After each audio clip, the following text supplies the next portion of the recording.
Leo stared at the mountain of metal on his garage floor. Most people would see junk, but he saw a dream. To build a robot for the regional championships was a titanic task, one that felt bigger than his whole middle school. He wondered if he was brave enough to even start.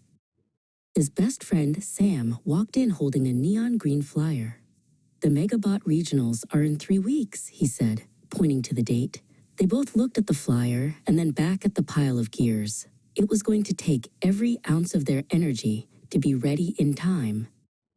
Every day after school, the garage hummed with the sound of drills and the smell of solder. It was a titanic effort. They traded their video games for blueprints and their weekend snacks for battery packs, working until the sun dipped far below the trees. But disasters happen when you least expect them.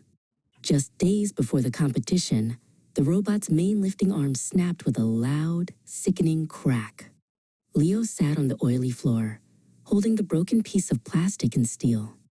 To him, this wasn't just a break, it was a titanic failure.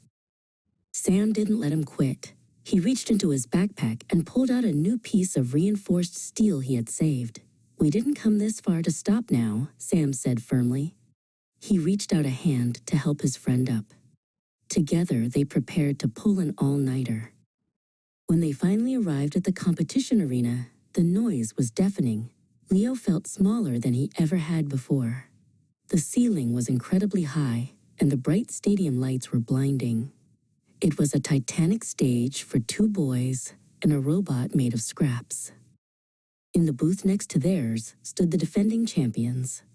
Their robot was a gleaming tower of chrome and carbon fiber. It looked like a giant compared to Leo and Sam's small, boxy machine. It was a titanic opponent, but Leo took a deep breath and stepped forward. The whistle blew and the crowd went silent. Leo's hands shook as he gripped the remote controller. Their mission was to move a heavy lead block across the arena floor.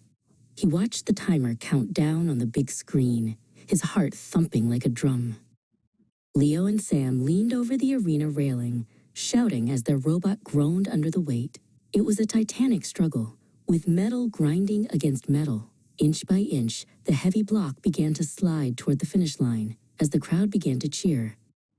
With one final burst of battery power, the block crossed the line just as the buzzer sounded.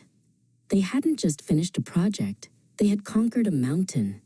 The victory felt titanic, proving that no challenge is too big when you refuse to give up.